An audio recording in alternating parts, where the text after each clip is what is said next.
for some reason... One second, let me see something. I gotta check for some of my latest broadcasts real quick. So let me do something real quick.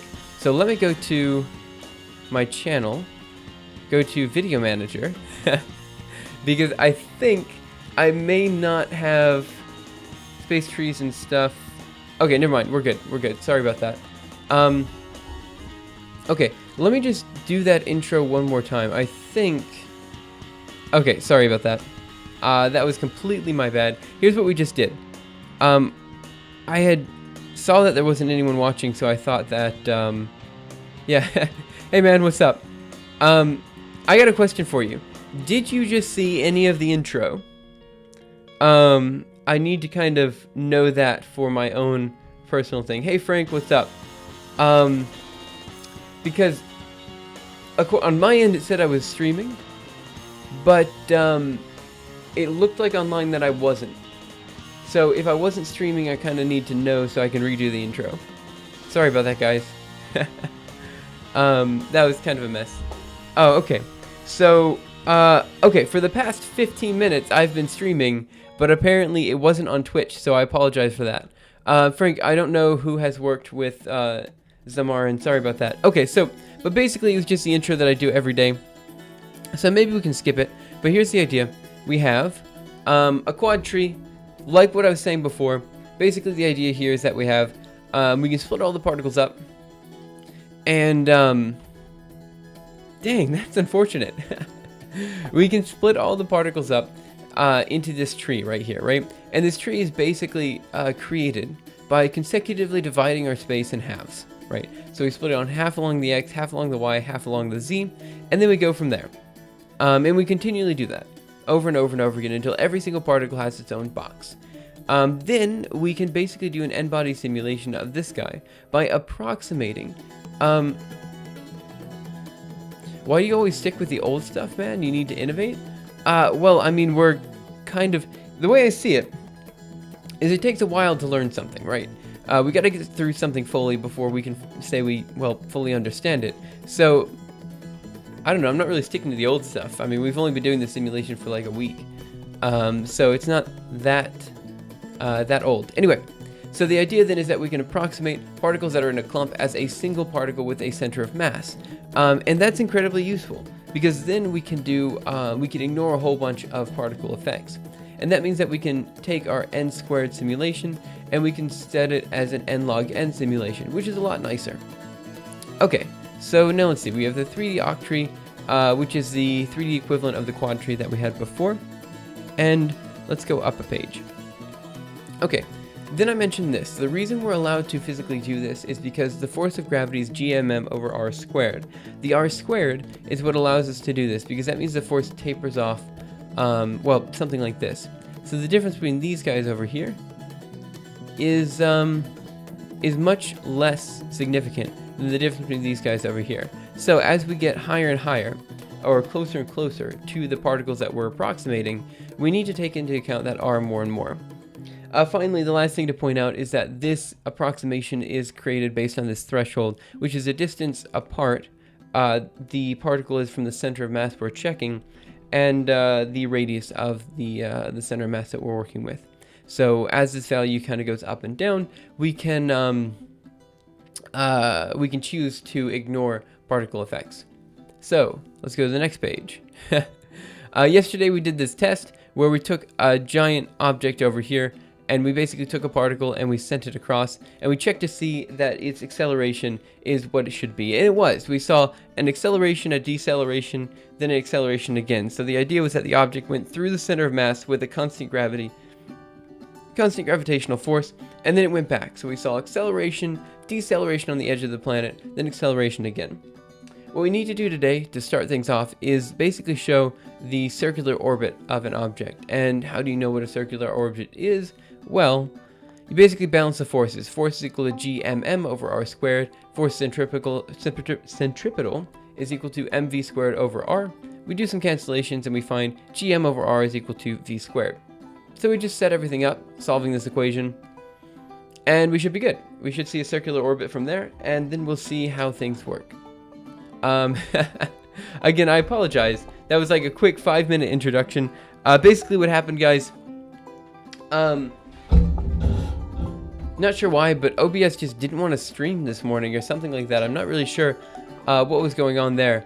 But yeah, when I checked my stream, which I kind of do usually right at the end of these introductions, just to make sure that everything's kind of set and working and everything, or if there isn't any chat interaction by the first 5-10 minutes, I kind of get a little bit worried and I check. But yeah, so apparently Twitch just didn't want to have my stream this morning or something. It wasn't Twitch's fault, it was probably OBS's fault. Anyway, that was okay. So that's about it. I'm gonna get a quick sip of water. If you guys have any questions on how this simulation is run, let me know and I'll totally answer those questions as soon as I see them in chat. Outside of that, one quick note is that we may have to implement a new force integrator, but that's okay. I looked up last night. We can just do the Verlet algorithm or something like that. It's not particularly difficult to implement, and it should be rather straightforward to add in to what we already have.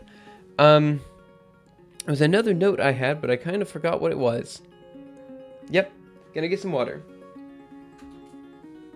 Oh, I remember what it is. Yeah, I'll talk about it a little bit later in the episode when there are a few more people here.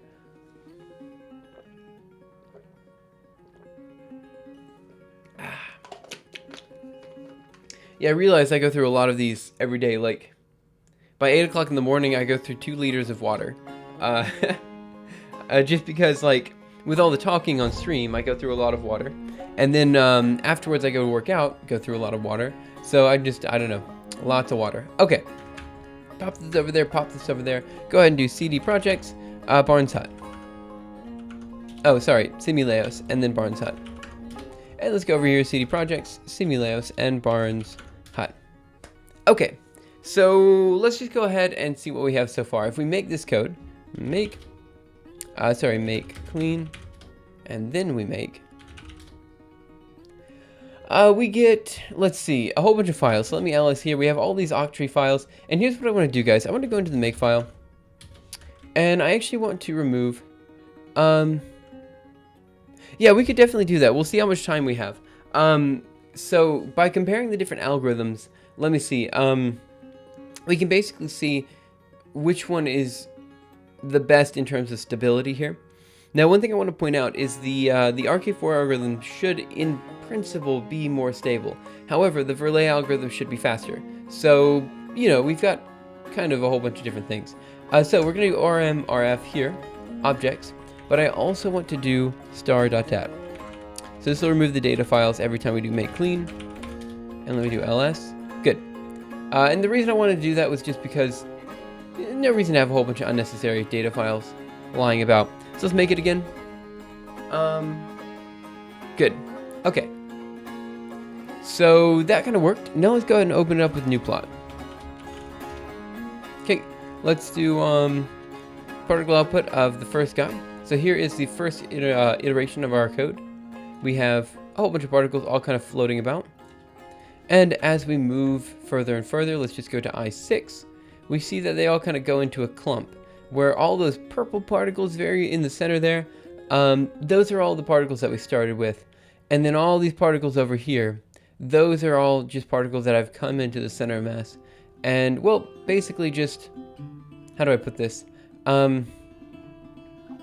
Well, shot out. So we went from a box size that was negative 0.5 to 0.5 to a box size that's negative 10, 10. So this is something that we want to check to see if it's physically accurate. And that's why we're spending so much time working on the physics here, making sure that everything is actually working the way we want it to. Because I was afraid, or I am afraid that it might not be quite right.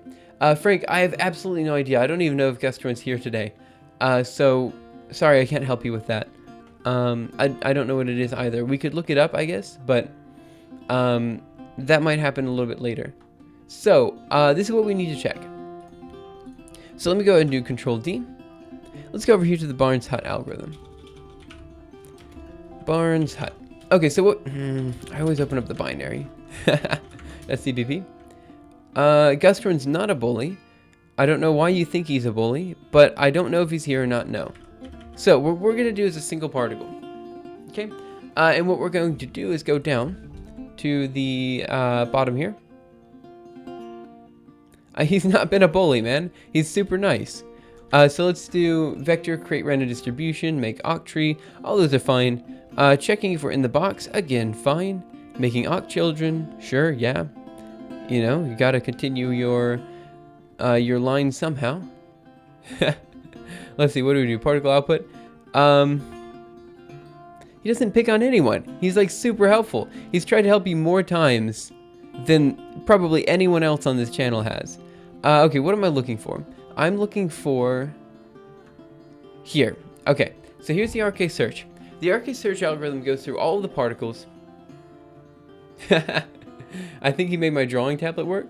Honestly, I use if you guys are wondering, I actually have an Intuos 4 that I use for all of my like all of my doodles at the start. You know how I spend like 5 minutes and at the start of the episode and sometimes in the middle of the episode going through like equations and stuff like that. Yeah, I totally use a drawing tablet for that. Yeah, that's how he asked in chat. You should see the PMs I got. I mean, you might have gotten a few PMs from him, but that's your fault, not his. Okay. How much RAM do the PMs have? I don't know. Okay. So let's see. What we're going to do is we're basically going to turn this into what we had yesterday, which was, again, the one simulation where we see all the particle, or the single particle, move, accelerate, decelerate, and go off, just to make sure we have the force of gravity working. So let's go ahead and remove these guys here. It's fine. Hey, Duck of Doom. It's okay. I just thought you were abnormally excited. Now I understand you're not, and that's okay. So let's go here. One thing I want to make sure we do not do is have a force of gravity that varies. And let's go from there. Hey, KDX, what's up? Further mathematics exam is finally over. Great, how'd it go? So let's go here. Let's comment out all of this stuff down here. And comment out this stuff over here. Good. Okay. So, what am I going to do? I think we're just going to run this and see what happens. So let's go ahead and write this, go over here, and make it.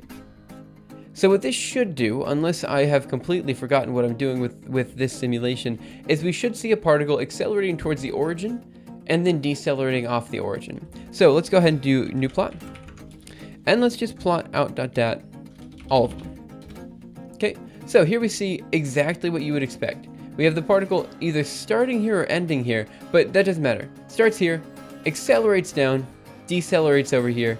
This is about right. And it goes from, let's see, about the same location to the same location negative. So this is exactly what we'd expect. Wait a minute. Gustron said that he won't help me, James, so I don't know if it is just me, but he hits on people hard. What? Should make that guy a mod. He clearly can't handle this. What was the topic? Here's the thing. Frank, you do come on this channel a lot and ask for help. Which is fine. I love it when people come in here and ask for help. But truth is, I'm not the best person to ask for help. There's probably so many people in game development that you can ask for help with your specific problem that you come in. So it's kind of hard for us to help you sometimes. You know, you're asking to make, what was it, an aimbot all the time. And quite frankly, I have no idea how to do that. It's not my area of expertise. No, there is something I want to point out here, guys, that I find really weird and I don't really know how to fix. But it looks like every, let's see, 1, 2, 3, 4, 5, 6, 7, 8. Looks like every 8 times we're outputting the particle data, there is a gap here. And I don't know where that gap's coming from. Yeah, I actually have no idea. So I have to kind of think about that one. But it's interesting that it's 8. It's definitely interesting that it's 8. Yeah, so let me go over here and let me see what we have. So let's do VIP out.dat. Let me go to the start, add an exclamation mark. There we go. Okay, and this is another interesting thing.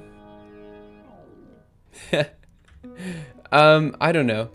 Okay, so let's see. Another interesting thing is it seems to me that we're outputting the particle data twice. I'm not sure why. So maybe that's also something. So let's see if we can figure out why we're outputting the particle data twice. Just kind of move around in the code, see what's going on, you know? And then we'll get started with the circular orbit after that. Again, guys, if you have any questions, comments, concerns, anything like that, just feel free to talk in chat. I have absolutely no qualms with chat being a little bit different than what we're doing on stream. In fact, it's kind of nice just to have a good conversation about anything that you might have questions on. Okay, so let's see, what do we have here? We have this particle output function. Let's go to the particle output. And let's see what we have here. A debugger would be nice. Yeah, that's the thing though. I'm very bad at using debuggers. Gusthorn is definitely not from Texas. Yeah, I'll just be honest. I'm very bad with debuggers. It's not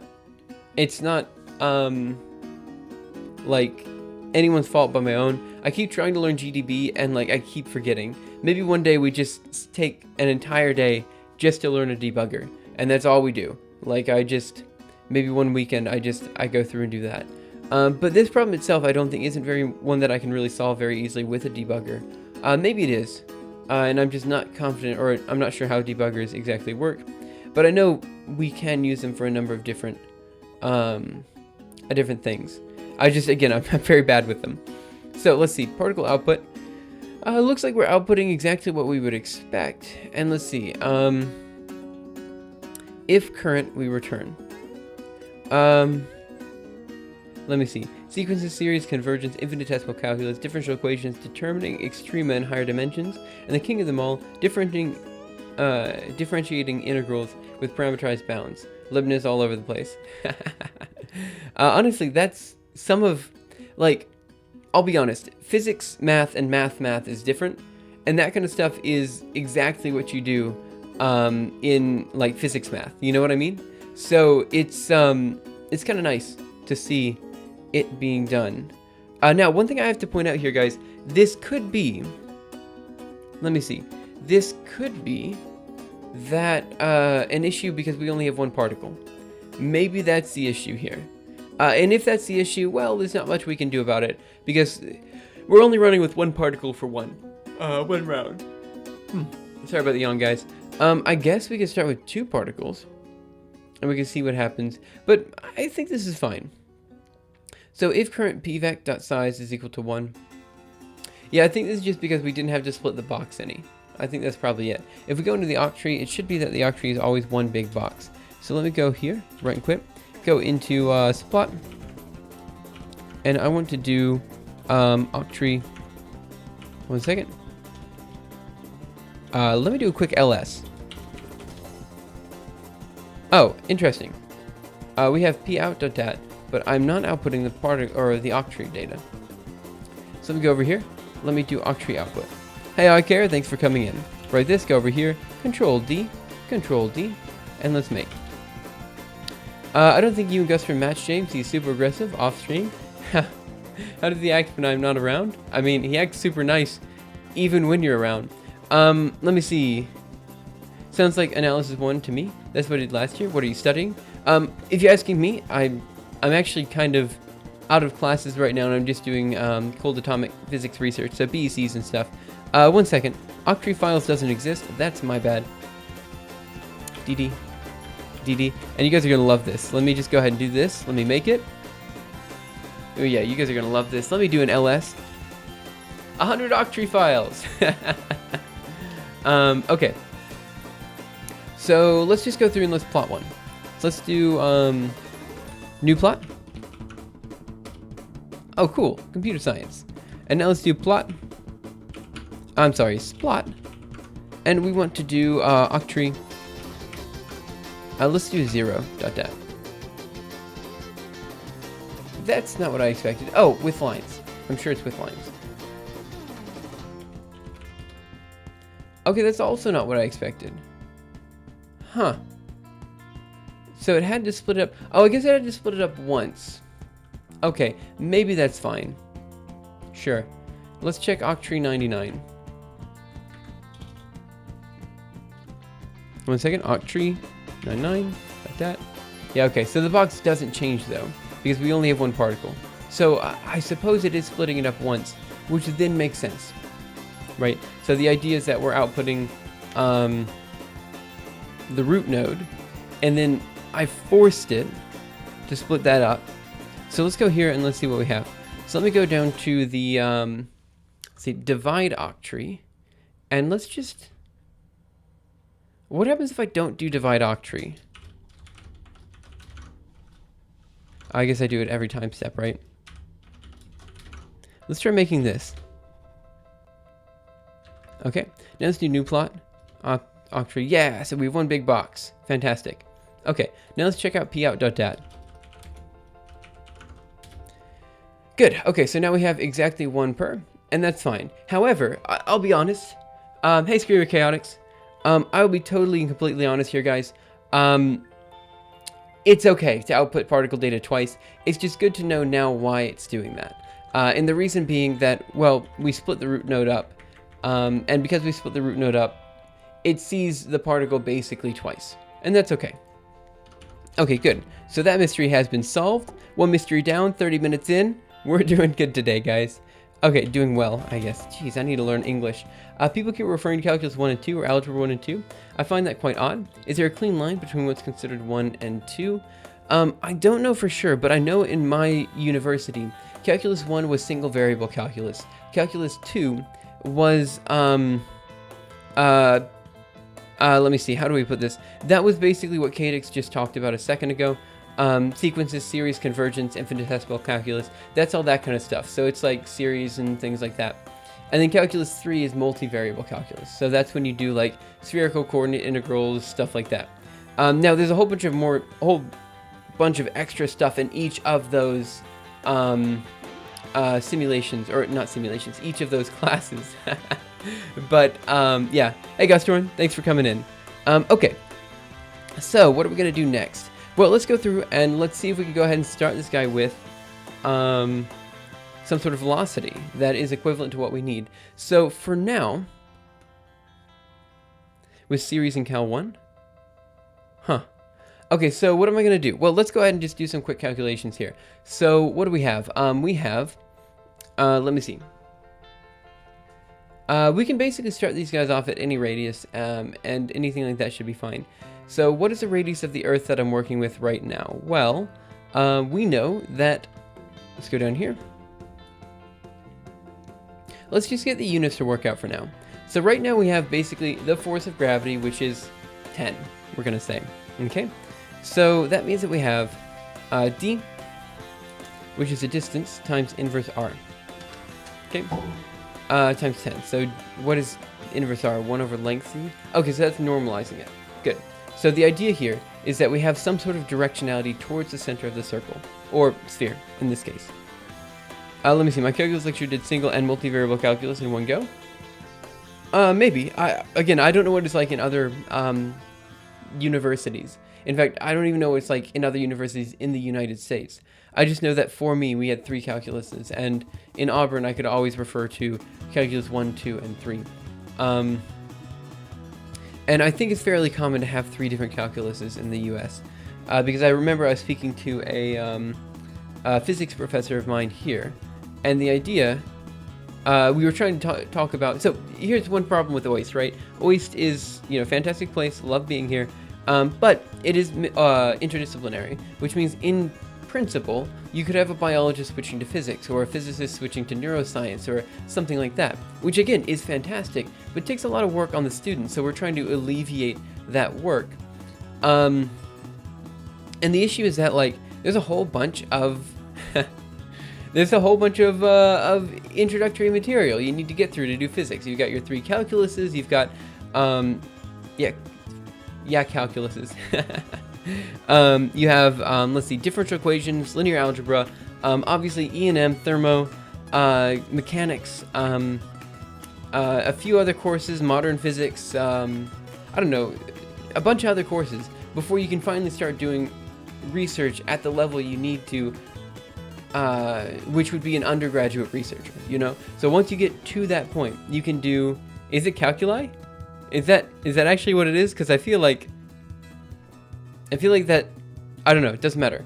Anyway, so anyway, the point is, you've got a lot of material you have to go through before you can actually start, well, doing physics research. And I don't know, it's an interesting problem that we have here at OIST that you don't have in other places. It's something that we need to figure out how to solve. How to really allow students to study what they need and want to study. That's the idea. Calculus courses maybe would have been a little bit better. Anyway, I said calculus, so we'll go with that. What are we going to do? Okay, let's do our quick calculation here. We're not doing anything with G in here. So basically what we need to do is settle these forces. So, page, new page before. Let's see. We have force equals gravitational constant mm over r squared. The m will cancel out, one of the r's will cancel out, and this will be equal to v squared. Okay, so we have r is d, right? So now we have to give it some sort of v. So v is going to be equal to the square root of the gravitational constant times mass over r. However, one thing I have to point out is in this particular case, the force is simply equal to 10. So let's think about this another way, because I kind of cheated a little bit. So we said, well, the acceleration due to gravity was 10. Let me see. I got methods of theoretical physics next semester, which basically sums up all math for my first year. Yeah, that is true. I don't think my courses will cover line integrals or multiple integrals. Multiple integrals, I would say it should, right? Because multivariable calculus is like, I mean, it's kind of hard to do anything without multivariable calculus. Like, just doing spherical coordinates, for example. And maybe I'm misunderstanding what you're saying, but this is also super cool. To do an integral in spherical coordinates, you do 3 integrals. So you have dr, d theta, and d phi, where notationally d theta and d phi are a little bit different. But the automatic infinitesimal unit in spherical coordinates is r squared sine theta. Okay? So in doing the integral, you actually find that doing the dr integral, you get... one second. You don't do physics work? You don't really need it? Maybe not. But in doing the integral, you first do dr, and this turns it into r cubed over 3. So that gets rid of the r integral. Then you do the theta integral, which is from 0 to 2 pi. And then the other one is from 0 to pi.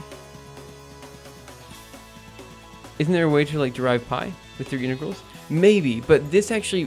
Anyway, the point is this integral turns into 4/3 pi r cubed, which is exactly the volume of our of a cube, right? Which is super cool because it's like, come on, we just did a triple integral to find the volume of a cube, which is exactly what an integral is supposed to do. It's supposed to find the area under a curve. So in this case, we found the volume of a unit cube, or not unit cube, but volume of an arbitrary cube, or arbitrary sphere. Sorry about that.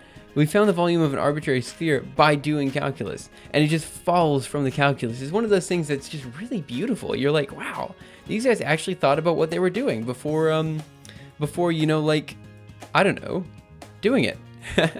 I know I kept saying cube. I'm sorry, Cadix. It was sphere. It was sphere. My bad. Unit sphere. Unit cube is obvious, right? So if we do 3 integrals, we have dx, dy, dz. And then doing these integrals, it turns into x times y times z. Exactly what you would expect. Anyway, this is beside the point. Let's do a new page. Okay. Yeah, right? Like, that's the thing. Like, so many people get so locked up in this idea that an integral is this incredibly difficult and obscure mathematical concept that they're never going to use. And for me, it's like an integral is like, oh, it's like easy. It's just like exactly what you would expect. Well, it's not easy. Like, some integrals are quite hard to define, but like the underlying concept is usually easy to understand. You know, like I never use calculus nowadays. Sorry, I use calculus all the time. But like, for example, Monte Carlo integration. In my opinion, Monte Carlo integration gives a much more intuitive feel for what an integral actually is than, you know, doing your integral like this, you know, dx, x dx or whatever. Just because Monte Carlo integration is exactly what you'd expect. You know, you have your square here, you have a circle here, you pin all the points, you find the area. And you find the area, right? So it's exactly finding the area of an arbitrary shape. Meanwhile, this guy's kind of obscure and a lot of mathematical notation, and you have to know what you're doing. You have to know that this came from, you know, a whole bunch of sums to start. You have to remember the trapezoidal rule. You have to kind of go back. But, you know, doing numerical integration is like, it makes sense. You know, it's what you would expect. That said, it's not exact. So if you have a choice between Monte Carlo integration and, I'm sorry, if you have a choice between Monte Carlo integration and analytical numeric integration, always use analytical integration because it's just plainly better. However, if you don't have a choice and you have to use numerical integration, it's still pretty cool. Okay, new page before. Sorry about that. That was a tangent. Let's now do it. So, force of gravity is going to equal G times M. In this case, G is equal to 10. I set G equal to a standard constant just because. So this is now going to be equal to 10 times M, which is going to equal to mv squared over r. M's cancel out. So now we have 10 times r is going to be equal to v squared. Now we already have r, so let's just set v equals to square root of 10 times r. There we go. I read The Theoretical Minimum by Leonard Susskind, and I only remembered integrals and differentiation. I don't know, I don't know, guys, like, it's weird, because over the past few weeks, I've been significantly, how do I put this?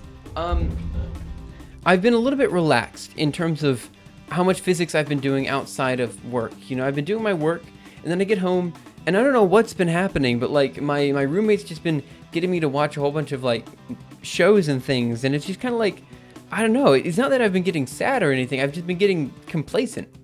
And it wasn't until like last night that I realized I actually really like learning the physics and stuff like that, and that's why I'm doing it anyway, you know, like, and so I get kind of really nerdy when it comes to this kind of stuff. Oh yeah, what are you working on? What is your profession?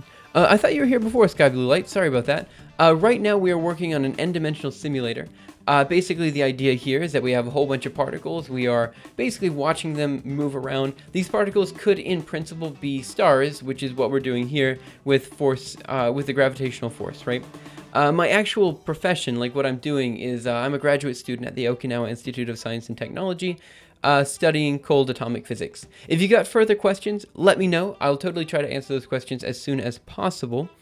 For now, we have to do one last thing, which I totally forgot. Okay, we have a velocity here, and one thing I have to point out is that this velocity needs to be perpendicular to the object that we're working on. So, here is our circle. Here's our object that's orbiting, and we have some sort of velocity that goes in this direction here, right? How do we find that? Well, we simply have to find the perpendicular, well, there's more than one, I guess, perpendicular direction here. We basically have to move it along the surface of the sphere. Gosh darn it. We have to move it along this orbital line over here. Okay, so we have the magnitude of the velocity. Now we have to split it up into, now we have to split this up into the X, Y, and Z components. Sky Blue Light, thanks man, I really appreciate that. This stream's one of those that some people really like, other people don't understand. As in, they don't understand why I'm doing this, not that they don't understand the physics. The physics is usually quite straightforward.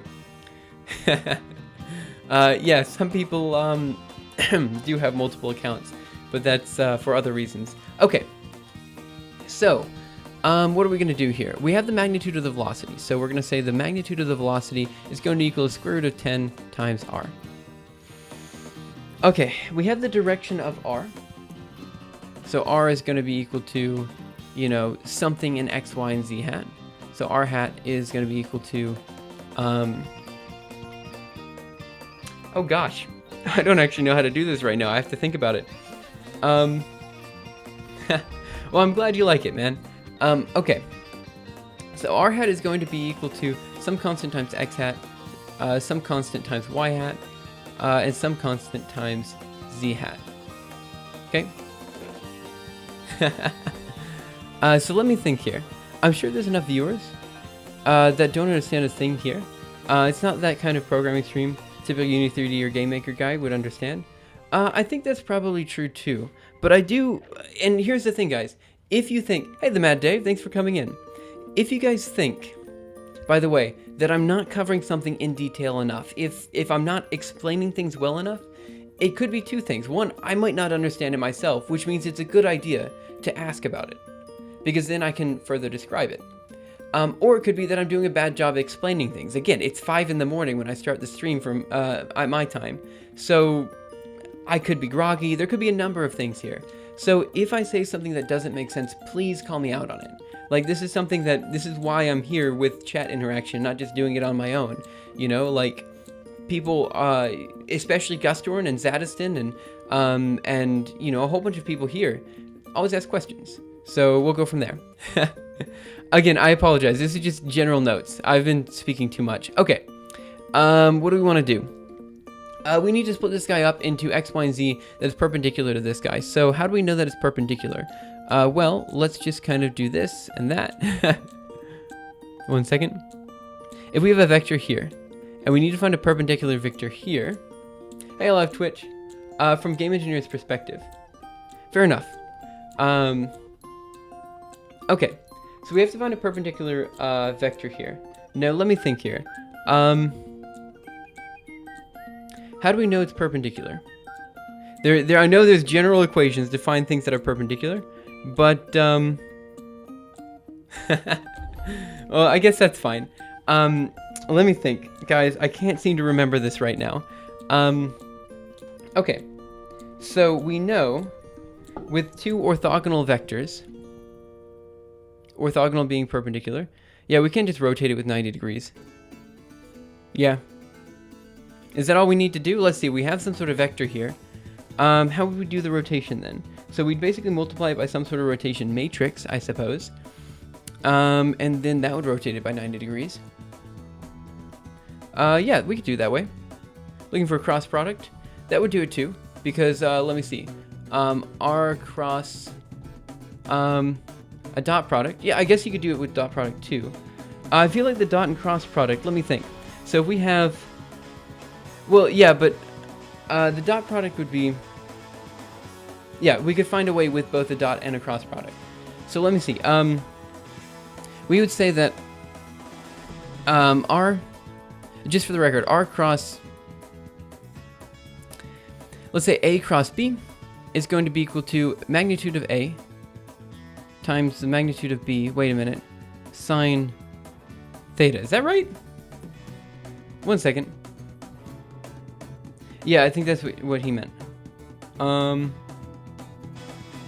and then the direction is going to be, yeah, okay, fair enough. There's some sort of direction there.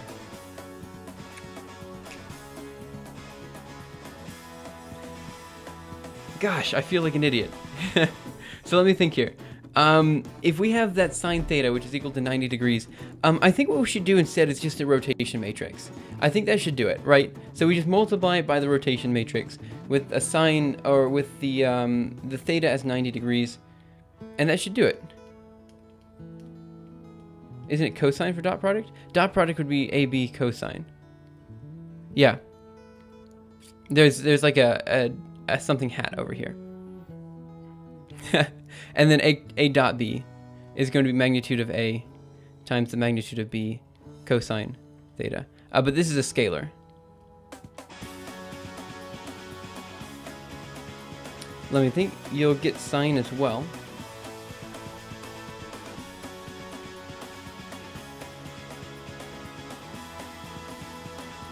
Well, basically the thing is we have to reverse a cross product to do this, and I'm not exactly sure how to do that. Oh man, I thought this was going to be super easy, just finding the perpendicular vector. But now I feel like we could set it up. We could just create a specific case to set it up. And then we wouldn't have to worry about any of this stuff. But I think a rotation matrix should do it. So rotation matrix for 3 dimensions. We have the magnitudes as well. I'm just not sure how you reverse a cross product. Because, right, a cross product is something like this, right? You have I hat, j hat. Let's just do x hat, y hat, and z hat. X hat, y hat, and z hat.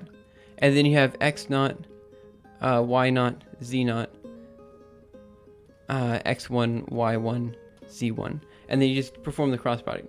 Is magnitude as well as cross product? And one of the vectors on the left side of the equation? Yeah, there's another vector over here. Something hat.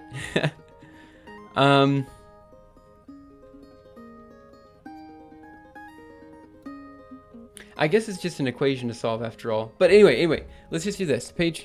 New page before. I know I'm missing something. I'm missing a lot of things. Let me just look up the general formula for cross product because that was dumb. Okay. Now the rotation matrix.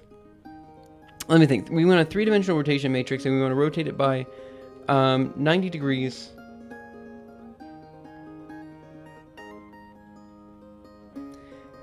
Here's what we need to do, guys, just for the record. We have some sort of R pointing towards the center of the circle. We need to rotate this vector here. So we have, basically, we want to take that vector and rotate it this way. So we find the directionality in, there, right? So I think, again, all we need to do is just do a rotation matrix. Gustron had it right to start. So the rotation matrix, let me think here. Do we need... Tangent is what you're looking for. I don't think the tangent would help here. How would the tangent help exactly? I mean, if we already had this guy right here, like we already knew the orbit, then the tangent would help. But oh, maybe you mean the tangent as in the benzyl peroxide? Thanks, ZZ. Hey. Okay, so let me think. How do we want to rotate this? Oh. Is a tangent vector... That is tangent vector to the direction you want to go. Yes, that is the tangent vector to the... Yeah, so the idea here is that we have some sort of velocity moving this direction, and it will allow us to orbit the circle. Now, let me think here. What do we actually want to rotate? Let's say we have... Do we only have to rotate one vector? Is it okay if the rest of them are not rotated?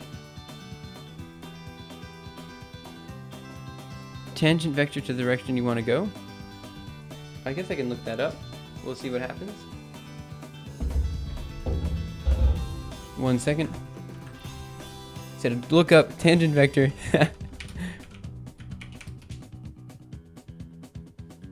Yeah, that's what I was going to do. Rotation matrix seems the easiest thing to do. To direction we want to go. Hey, Slayerdarth. Okay, so let me see. Calculus 3 tangent. No, we really don't need to require. Let me see. Unit normal vectors. Currently compiling. Wait. What is quantum electrodynamics? Wait. What is QEMU? Sorry about that. Okay, so let's see what we got here. Unit tangent, unit normal vectors. Turning on the air conditioning because it's getting a little bit hot. I feel really bad about this, guys.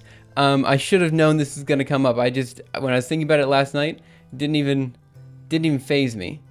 Yeah, I think you're right. So let's do 1 second. Let's see, rotation matrix. 2D. I always forget what the rotation matrix is. Sorry about that. With quaternions, that is easy. Okay, so use a rotation matrix in 2D. It's cosine, sine, sine, cosine. So it's just going to be at 90 degrees. It's going to be 0, -1, 1, 0. So the idea then is that we flip quick emulator. Oh, okay, cool. So that's the rotation matrix. I'm sorry, guys. I'm a bad physicist. If you guys haven't noticed by now, I always forget everything that I need to solve a problem. So the rotation matrix in 2D is going to be equal to, 1 second, cosine theta, negative sine theta, cosine theta. So in this case, if it's 90 degrees, it's going to be equal to 0, -1, 1, 0. Which means if we multiply it, open source has virtual managers. Okay. That's what I'm saying. You can always say the particle and mass are on one plane, right? I think so. Let me think.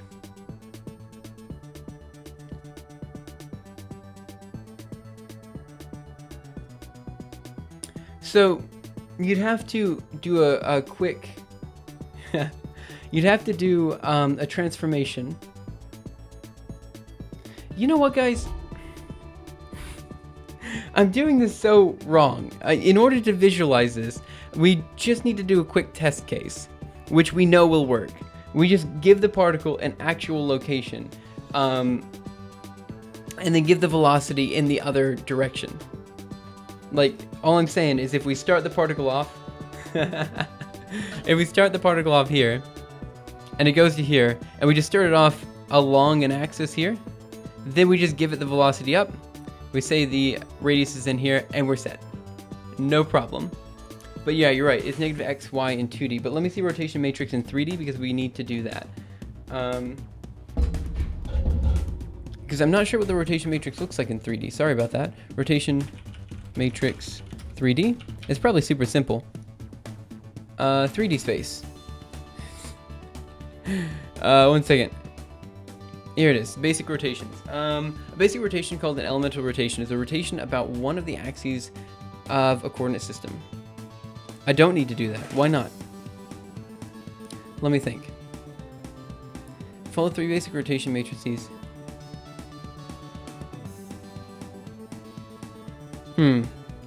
I'd like to do this in a general way. Just put the particle as z equals 0. I know I could, but like... Fine. We'll do it that way. Okay, so here's what we're gonna do.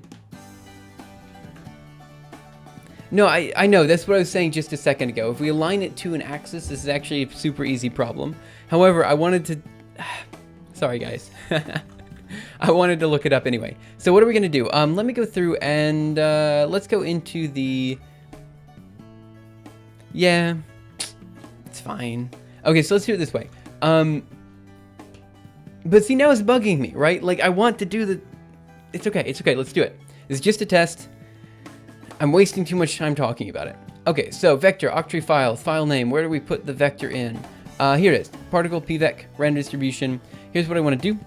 We're going to create particle pvec, and let's go down here and do it. So std, vector of particles, particle, and let's just go up here, comment this guy out, go down here, and let's do particle pvec. Now, let's go ahead and initialize it. Let me go down to create random distribution. Yeah. Well, I, in a way, get paid to simplify stuff, but I'm going to be honest, like, I'm not a good physicist, so I've got a lot left to do before I get there. Before I get to the point where I would consider myself a good physicist, is what I mean. Okay, so what are we going to do here? We're reading an int pnum, so let's just go ahead and reserve the space and do what we need to do. So we're going to give this guy a standard location of 1 in, I don't know, let's say the x direction or something like that. Let's see, what are the 2 other vectors? The 2 other vectors are velocity and acceleration. Then we give it particle mass. So basically we just take this guy, bring it up top, and we reserve the space. What is my desktop environment? I'm currently using OpenBox, which isn't really much of a desktop environment, but that's okay. If you want to learn this by... Yeah. I mean, that's the way I see it, right? If you're going to learn something, you know, you might as well, I don't know. So vector for the position, it doesn't matter which dimension we put it on. So I'm just going to say 1, 0, 0, just so long as the other dimensions are set. So let's see. Yeah, so long as the particle is moving in another dimension, we're fine. So as long as we set the velocity in the other dimension. So I'm trying to avoid debugging your own code. Yeah, trust me, I know that feeling. So now we're going to do pvec dot reserve.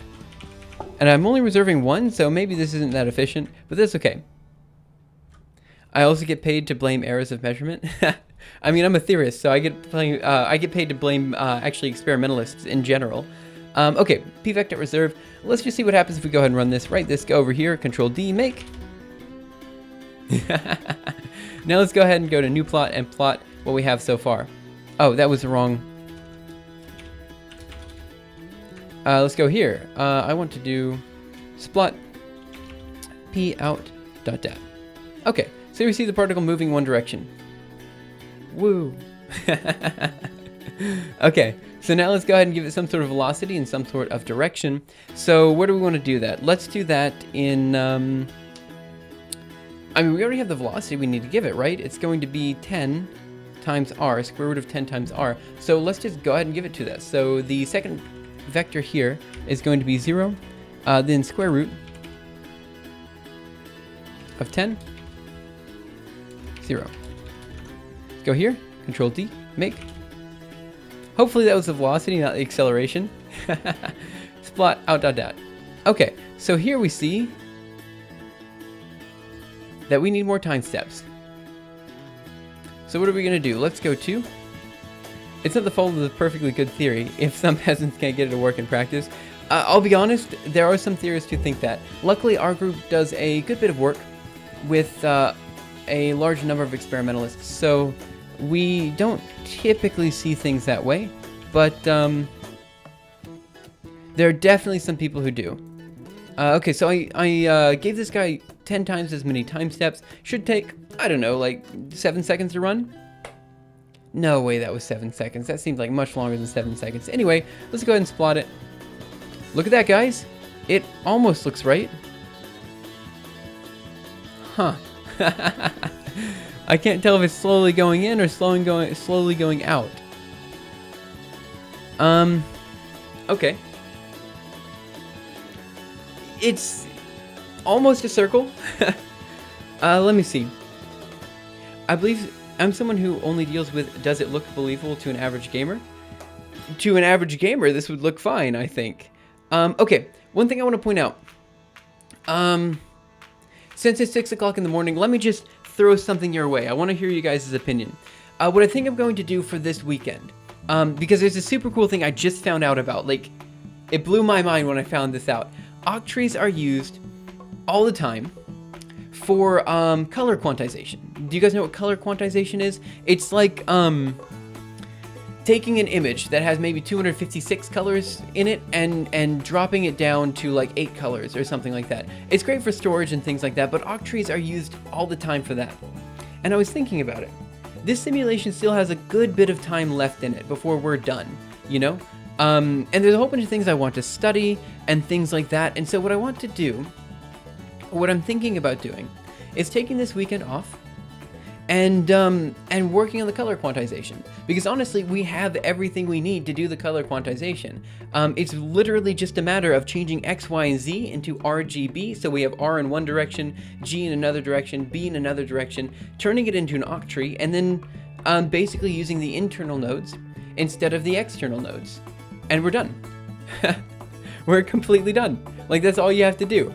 And it would be a nice thing to go ahead and introduce what an octree is to my viewers on YouTube, so that when we do the Barnes Hut algorithm, I can just say, hey, look, we have this video on octrees and color quantization. It's the same thing, you know? So I could just put a quick little excerpt up top, say, hey, color quantization. Watch this video if you're interested in octrees, and then we can do exclusively the physics for the Barnes Hut. I think it'll turn out okay, you know? Besides which, with the visualization that we have to do for the Barnes Hut algorithm, it's going to take a good bit of time. So that's what I'm thinking about doing. So this weekend we'll take off of the Barnes Hut and do color quantization instead. I honestly cannot see it going that long. Like, I think the color quantization will take a day, maybe 2 things, maybe 2 days. And then after that, I think we'll be good to go. You know, I just can't imagine it taking any longer than that. It seems so straightforward. And then we'll be good to go. So that's what I'm thinking about. I.e. linear solve a solution of a field is just filtering operation, like Blur. Yeah, so there's a lot of things here that I don't know about, and I'm just going to be honest, I wish I knew more about. Okay, so now we have 2 choices of where we want to go from here.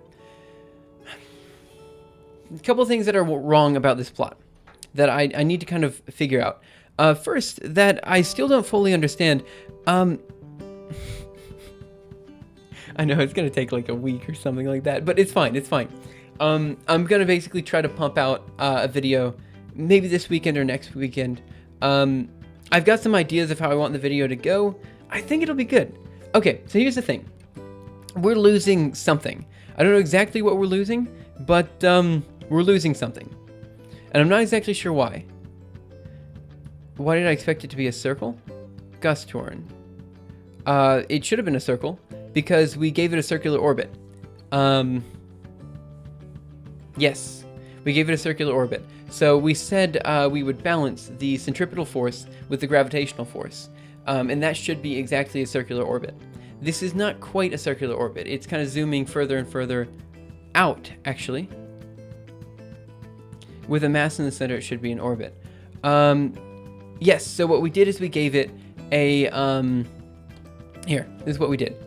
We said that it has... One second. Let me just go down here to the search. Okay, so we said... Yeah, it's one or the other. Thing is, it is going out. Here's something really cool about gravity, guys. So I don't know if you guys know this. It's actually really cool. Okay, there's a certain plot that you can create for the potential of gravity, right? That looks something like this. I'm not going to go into why it looks like this, but it definitely does. The idea is that we have one or... Oh, that wasn't what I wanted. A big dip down here, and then it goes up and does something like this, okay? So, if we... This is a function of r over here, and this is a function of, I think, some sort of potential up here. Okay, if we're in this side, right, and we're kind of not within this dip in here, we get a trajectory that looks something like this. So we send, let me see, we go, I think, straight into the circle. We just hit the circle. If we're here, then we have an orbit of some kind, probably elliptical in some way. And if we're here, we have hyperbolic. So it goes in, and then comes back out. Something like that. So like, you can actually tell from this plot of the potential how the orbit's going to look. And if we're caught in this well over here, we have an orbit. Sorry, it's just kind of neat. Completely beside the point. So, why does that relate? What we did is if, in that plot that I just drew, if we're exactly on this bottom part right here, we get a circular orbit. So there is some radius here that we need to hit. I don't know, maybe it could be because of rounding errors, but more probably it's because of the force integrator we're using. I think it's because we are kind of assuming that... how do I put this?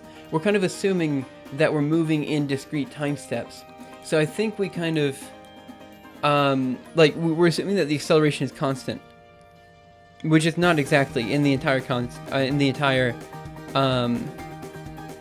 do I put this? We're assuming the acceleration is constant throughout an entire time step. What I want to do now, guys, is check a couple of things in the code. So one thing that's kind of bothering me about the code that's just... It's not a big deal, but it's something that is kind of bothering me.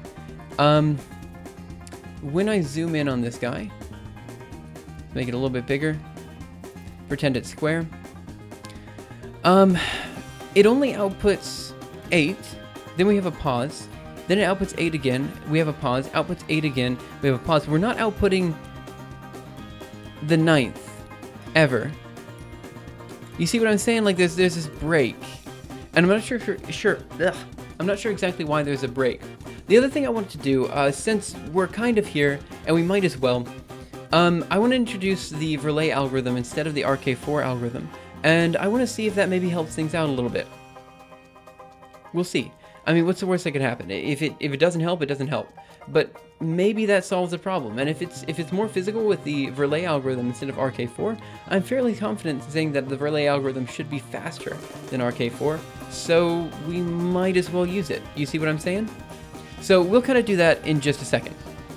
Let me just see if I can figure out what's wrong with the particle output, why it's not outputting data all the time, and then we'll go from there. So let's see. Yeah, I will when we get to it. It's relatively straightforward, but I did write down notes, so I won't forget. So let's go down to particle output. See if we can figure out this factor of 8 thing. Particle output there, there, there, there. Here we are. Okay. So if we're not in current, we output data. And it looks like we do it every time step. Then we go through all the children. And we output data there. Yeah. So if we remove that, we currently have this issue. Empty range. My bad. We currently have this issue where if we go into vi pout.dat, we're outputting everything twice. It's simply because of the way we have everything split up. That's fine. Let me see. Wouldn't have thought that RK4 is actually used in practice. I don't know. I used RK4 in my last simulator, which was for dusty plasma physics, and it worked quite well. I mean, we were able to integrate all the forces exactly as expected. Like, it turned out nice. But for some reason, this one isn't quite what I expected. And this is good. This is a good test. I mean, this is nice to have. Okay. So one nice thing is it's all along a plane. That's cool. So 1, 2, 3, 4, 5, 6, 7, 8. And then there's a gap. So let me see. Why would there be a gap there? I'm not sure. Why would it stop at 8? 8 is such a weird number. This means that there could be something wrong with... Let me go up here. So going to all of our time steps. Why would we skip the 9th step? Particle output. If I divided by 10... yes, so we could use corrected relay too. It kind of depends. I'm just going to implement simple relay because that's what I know. And then we can go from there. Okay. So what am I going to say? I'm going to say... since we're doing iMod 10, it seems like this would be at... Huh. I'm not sure. Well, let me see. Maybe, force integrate root? I've got a feeling that this doesn't matter. I really do. I've got a feeling that, you know, that one that we're not outputting really is not going to influence anything very much. Let's go from there. Also, didn't Zadiston promise me some sort of LaTeX document today? I was pretty sure he did. LaTeX, LaTeX, however you want to pronounce it. They're actually both acceptable.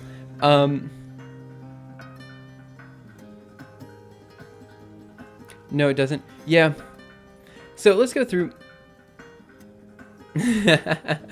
I'm sorry. I know I'm kind of all over the place. Okay, so let's go ahead and talk about the relays algorithm. Let's implement that first, then we'll worry about particle output. I just wanted to check to see if it was something obvious, the particle output stuff, and it didn't seem to be. Again, because I'm always afraid of doing something stupid, I did write down notes, but again, the relay algorithm should be relatively straightforward. Okay, here's the idea. I'm literally all over the place today. I really apologize for that one. Okay, so the kinematic equation, x equals x naught plus v naught t plus 1/2 at squared. Pretend I can write. Okay. This guy comes from something known as a Taylor expansion. And in practice, we can actually move this further and further forward. The idea is if we take any arbitrary value, again, we'll say x, is going to be equal to x naught plus the time derivative of x, so dx over dt times t, plus 1/2 the double time derivative of x, t squared, where again, this is just the integral, right? So it's t squared over 2, plus the triple time derivative of x, 1/6 t cubed, and it goes on from here, right? In our case, this means that we have x equals x naught. You hit relay here accidentally. We say x is equal to x naught plus v naught t plus 1/2 a t squared plus 1/6. We'll say b t cubed just because a b, why not? Then plus higher order terms, so order of, we'll say t to the 4th and beyond. Okay, so now here's what we're going to do. We are going to say this. First of all, in case you were not aware, x dot is equal to v, x double dot is going to be equal to a, and x triple dot is going to be equal to b, so on and so forth. Just throwing that out there, that this is going to be equal to x over t squared. Wait a minute, not x over t. No, yeah, dx by dt. Dx by dt squared and dx by dt cubed. That's what they mean. Just throwing that out there. Okay, so new page before. Here's the idea. We have x as a function of t plus delta t. Okay? This is going to be equal to r as a function of t plus v times delta t plus 1/2 a delta t squared plus 1/6 b delta t cubed plus higher order terms. Okay? Then we're going to check another one. X is t minus delta t. Forgive me that my t's and pluses look about the same. This is going to be equal to, oh my gosh, I did r instead of x. X of t minus v times delta t plus 1/2 a t, delta t squared. Anyone feel like complaining about MATLAB? Honestly, feel free. Minus 1/6 b delta t cubed plus higher order terms.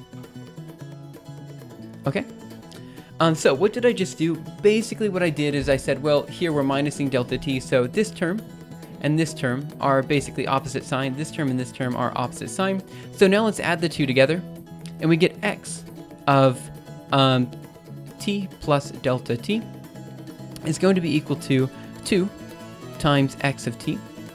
Subtracting these guys, plus a, adding these guys together, delta t squared. And then we say plus, one second. I'm sorry, this is gonna be a minus. X times r, t minus delta t. And that, yes, that's correct. Okay, good. So this is what we get. And then we have, of course, higher order terms, which we will ignore. So we're just going to ignore these. Pretend they don't exist. And then we have basically our algorithm. So what do we need to solve for x? Well, we need whatever x was on the last time step. And we need some sort of acceleration. And then we're set. That's all we need to do. Oh, and whatever x is on this time step. And then we're set to go. Simit? I've actually never heard of that one. I might look into that one then. Let me see. MATLAB is the only reason I decided against a more numerical methods lectures. Yeah, I'll be honest. So here's the thing. My lab uses a lot of MATLAB. MATLAB's great. It's very good for a number of things, but I don't like it. It's not that it's bad. I just don't like it, you know? And I can't really explain why. Anyway, this is the Verlet algorithm. We're done. The acceleration, of course, is going to be equal to g m over r squared, like it was before, or in our case, just 10, because we gave an acceleration of 10. Yep. Okay.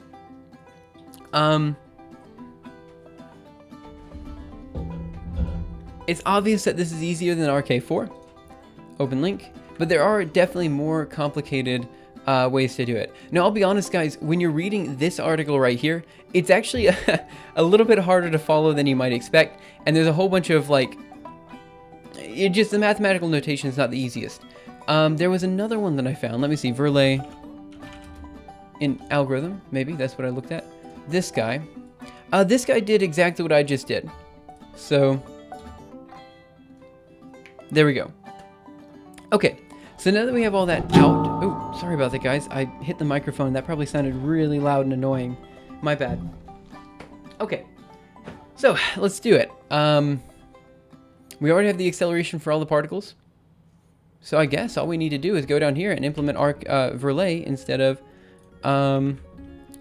RK4. So let's go over here. Quit this.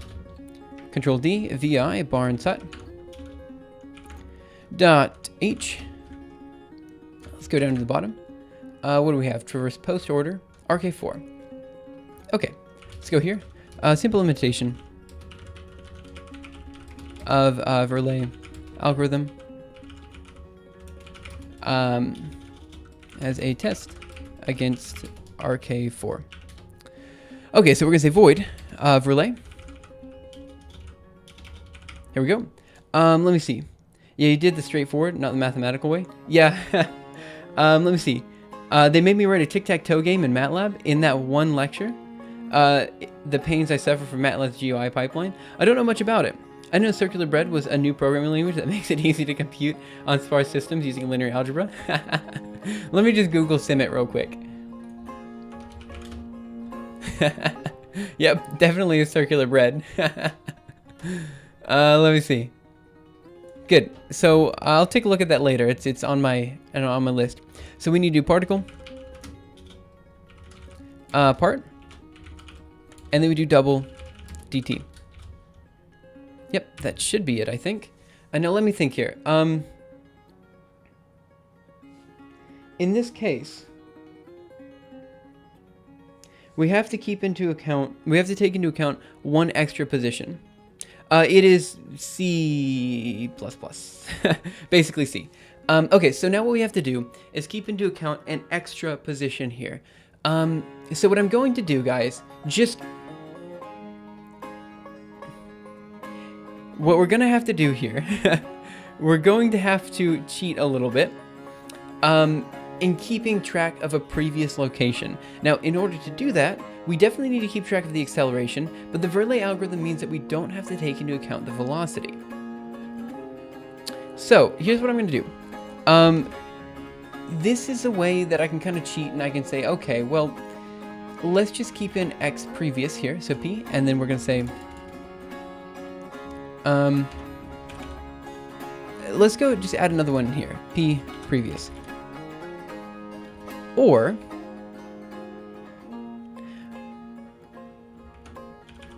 I could just use the velocity for p previous, which is what I'm tempted to do here. Yep. Let me think. But we have to start it off at some velocity, right? We definitely have to start it off at some velocity. And the velocity doesn't matter to the Verlet algorithm. Okay, so that means we basically need to... Yeah, so we need a p previous. So let's just go here and let's do vector p previous. Okay? And this will be rather straightforward, I think. So let's go ahead and add in a semicolon there. Let's add it here, even though we probably won't use it. Or let's just go ahead and compile this. Let's see what happens if we make it. It doesn't pull up any flags. It'll be fine. It'll be fine. Okay, so let's go down here to the bottom. Let's add in the Verlet algorithm. So let's go up to what we just wrote, bar and sut, dot h. And I think we can get this done relatively easily, and we'll go from there. Verlet, let's grab this guy. Put it over here, paste, add in that and that. I wonder if there's anyone who has ever attempted to implement RK4 in pure bash. I'm sure people have. I'm pretty sure people have. Okay, so what are we gonna do next? Verlet, particle. We have the previous positions. Okay, so I guess that's what we'll do. Okay, so here's what we're gonna do. We have all these different time steps, and we have to calculate the new positions for every single time step. Now, I'm not sure exactly how to start this algorithm off. So I'll be honest there, I need to think about that one. So let's go down here, and let's just implement the algorithm that we have so far. Do it in awk. Okay, so I'm gonna take out my notes again, even though I just put them up, just so I don't write something stupid down, because again, we are kind of sort of strained for time, but we still have 30 minutes, so plenty of time here. Okay, So I'm assuming we already have the particle acceleration determined. So we're going to say this. We're going to say r. Let's say particle position. So we will say part pointing to p is going to be equal to 2 times part pointing to p plus, one second, minus, sorry about that, minus part pointing to previous position. Let's see if this works.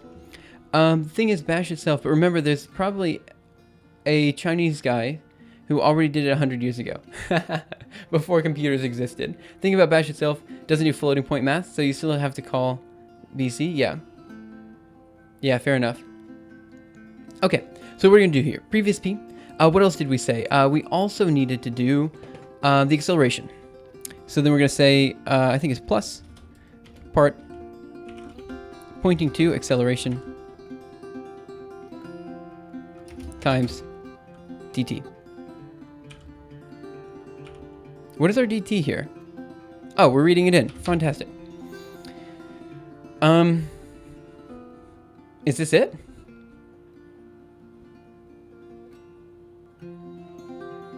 Let me think.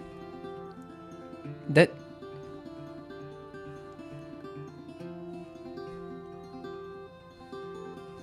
Maybe that's it? Okay. The only true solution is to use integers. Okay, what are we going to do next?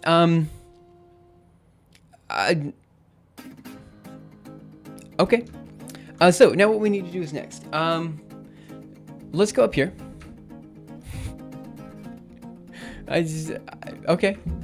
So we've changed the particle positions. We already found the particle acceleration. So I guess all I'm going to do is this. We're going to say, comment this guy out.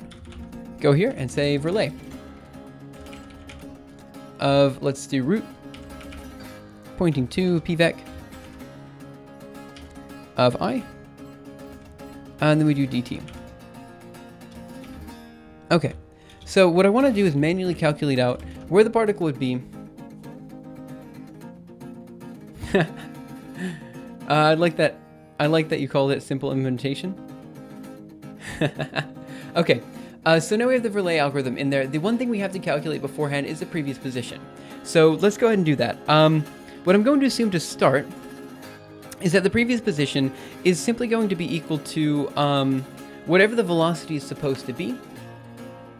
We're just going to move it forward one time step. Yeah, we're just going to move it forward one time step, and we're going to see what happens without acceleration, and let's just see what it looks like.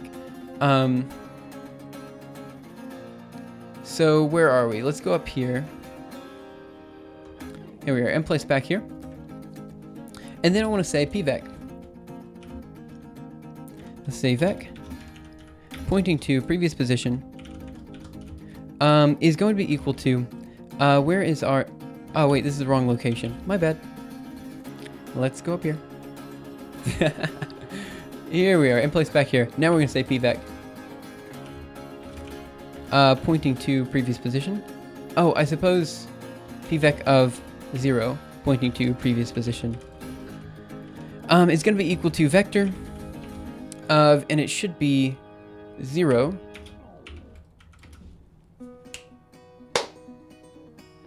Okay, let me think. Now we need to be, we need to change its position, but its velocity should remain the same. My bad. But it is the position. Duh. Okay. So then we should say, do we have a dt already? Looks like we have number of steps. But where do we define dt? dt is defined down there, and force integrate should be fine. Should be fine. So we're going to say square root of 10 negative square root of 10 times 0.01.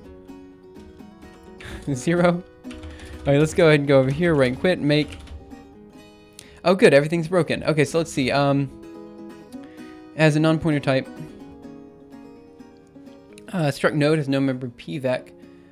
Previous vector, pvec. One second, I misspelled something. Let's go to 275. Relay pvec. Yep, it needs to be a underscore there. Complude. No, compooled. Yeah, okay. So pvec here. Now what do we say? Previous P has no member previous P. I thought it did. Let me go over here and let me check. Via Barnes hut.h. Yeah, oh, P previous. Oh my gosh. Look at me, knowing what I put into my code. So let me go here. You know what? Screw it. I'm changing this to previous position. It makes more sense to me. Make. Okay. 275 still broken. Make. Last thing we need to fix is this guy. Now, how do we fix this guy?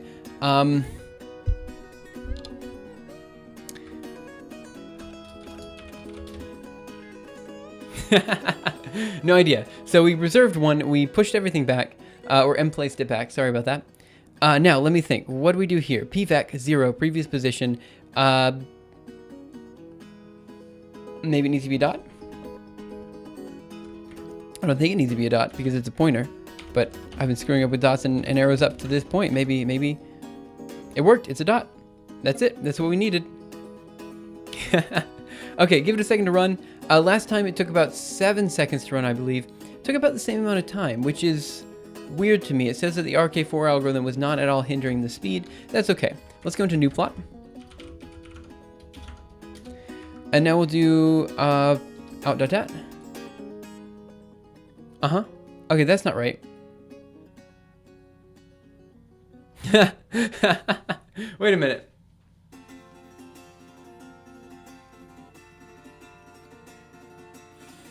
We see constant acceleration.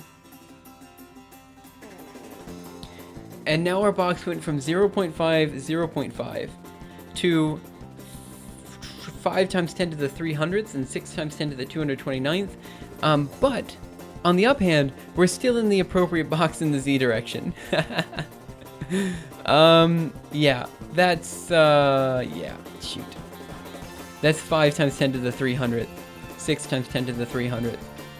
Again, though, we're still in the box over here. Okay, so I did something stupid. Let me think here. I think, update previous. I said, oh, square root of 1.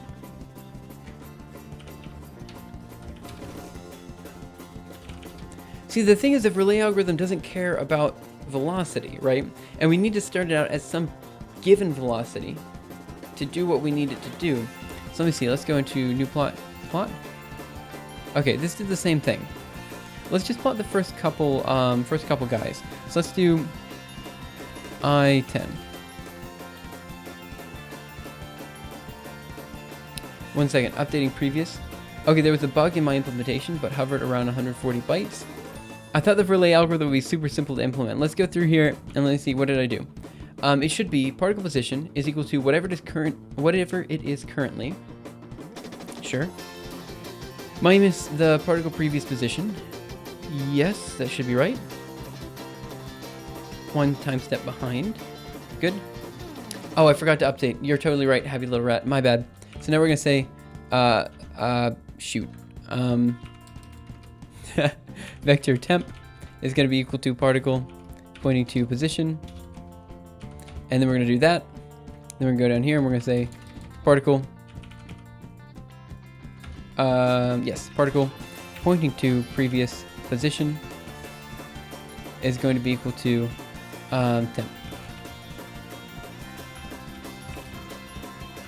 Make. Okay. Let's see if that did it. Give it a second to run. We're going to do new plot. Plot. I think it's still broken. Okay, well, it's still broken, but I don't know how it's broken this time. Okay. So let's see. Maybe if we turn it into a line? Is this a butterfly or a bow tie? I guess butterfly.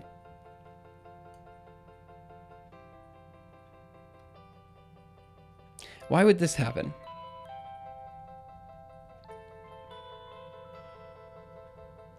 Yeah, I'm not sure exactly what's happening with this one. Huh. Thanks, guys. Totally meant to do that one. The bowfly. Okay, so what do we do next?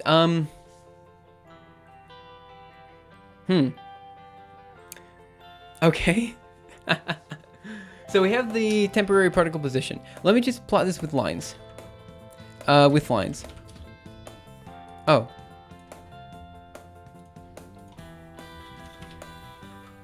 Without lines? What? Okay, this is it without lines. And then with lines. Oh, I see the problem. Okay. Yeah, so we can't actually plot this with lines because of what we're doing. That's okay. But I've got a feeling all it's doing is it's kind of starting at some location. Where's the starting location? 0. Let's plot the very first index. I0. That's where we start, right there. Is that right? That's a very weird place to start. 1.9. 0 should be right. This is a very weird place to start. Have you removed the arbitrary inverse radius clamping? Let me see.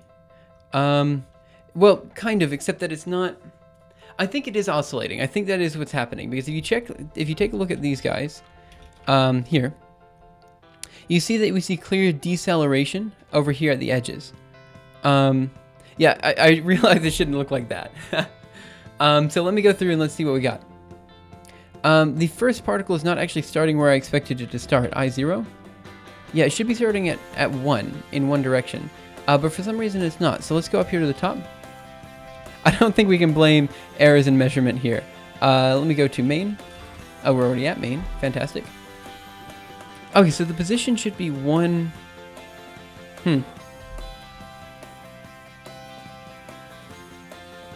Let me just. Let me just go into vi pout.dat. Yeah, that's not the right position. Are you setting initial previous? Yes, I am. So what I did with the initial previous position is I said it's going to be equal to negative square root of 10 times 0.1. So basically I moved it back a time step and I said this is where it should be. But honestly, that shouldn't affect its current position. Its current position should still be 1, 0, 0, which is what's kind of bugging me about this. So let me go down. Let me go back and change one more thing in the code. So let me go down to the very bottom here, scroll up a little bit, and where we implemented the Verlet, let's go back to RK4 for just a second. I'll check that in just a second, ZZ Hey. So let's go here, Control D, let's make it. Let's go here, just like push. Oh, I'm not sure. That's definitely something to look into. Okay, so let's see. That one took 8 seconds. Okay, here's the circle that we expected. Okay, so let me do one more thing. Control D. Let's open up pout.dat. It starts at roughly what we would expect. I'll check it in a bit. Let's see if we can figure out this Verlet stuff, and then we'll go to that. Yeah, it starts about where we'd expect, roughly at 1. So why does the other one not? Let me see. Verlet here. Let's go down here. What's happening with the Verlet algorithm that the very first time step is off? Or maybe it's not off. Maybe. Let me go here. Maybe. Let's go to... let me go to new plot. Let's... Oh, no. Let's go here. Let's go into the P... Let's make it one more time. And actually, what I want to do now is I want to go up to main. And I want to go down. And I want to output the particles before doing anything else. Let's see. Divide octree, root, make octree. Oh, we are outputting the particles. Never mind.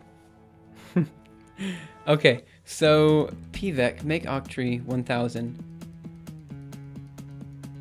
Huh. Okay. Let me also remove all these unnecessary octree files. Let's go over here, make clean. Make. Okay. So now let's take a look at this one again. So now we're going to go into vi pout.dat. It starts at 1.9 and 0.03. Then it goes to 2.7. Okay. Let's see, x, y. 1 second, let me think here. If the velocity is in the y direction, we start it out at position 1 in x, and we gave it a velocity of... Okay, I just realized the problem. This guy should be... Okay, wait. I think I figured out the problem. Let's just change this to a 1.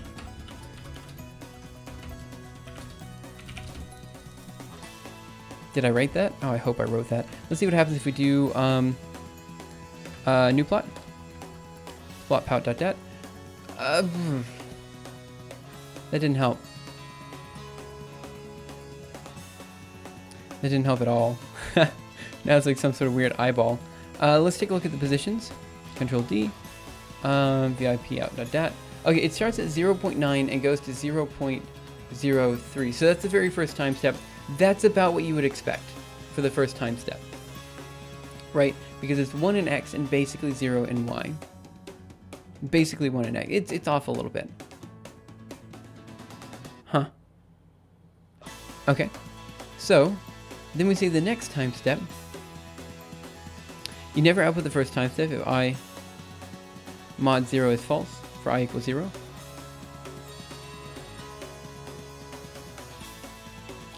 It should output the first time step. I don't see why it wouldn't. Because for I equals 0. See, so if we say, if we go down here and we put, or, 1 second, oh, where's the freaking, the heck? Or I equals 0.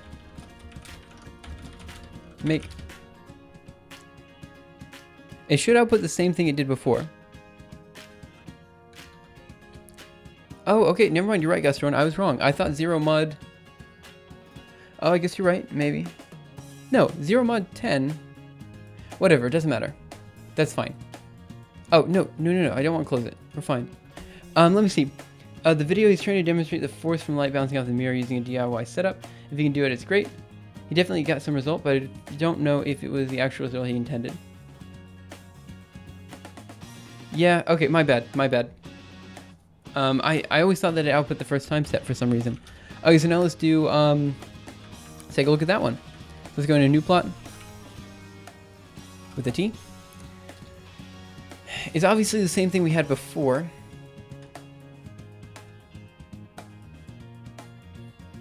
I guess we don't need to splot this.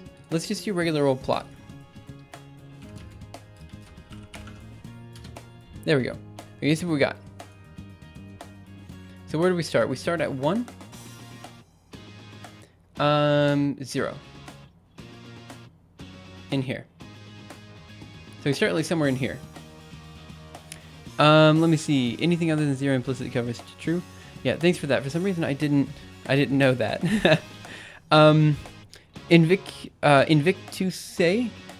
what's that OS? I'm using Arch Linux with the OpenBox Windows Manager.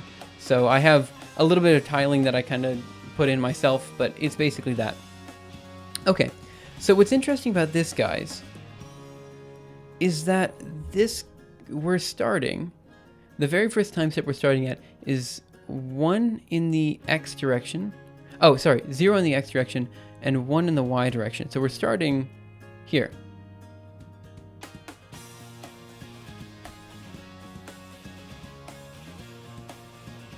Let me check something. So let's go back to the RK4, which again is kind of sort of working, but I was hoping the Verlet would be better, but it seems to me that I'm doing something really stupid with the Verlet algorithm that I'm just missing. Probably in setting the previous time step or something like that. Let's go here.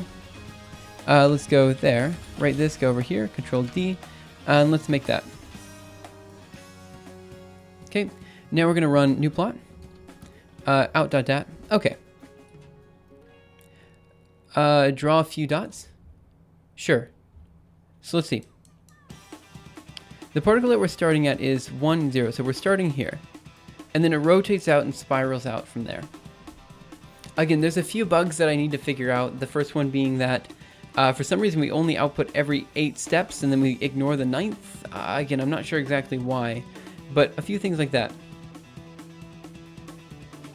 The initial previous position. Yeah, but it's not wrong by that much. You know what I'm saying? Like, it's pretty much right.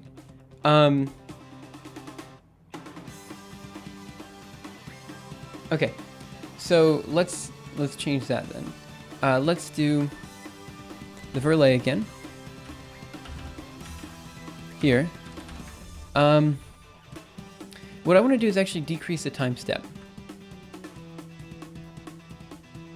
So let me see, where do we do this? We cannot take 0, 0, 0 as a previous position for this particular algorithm. We need to take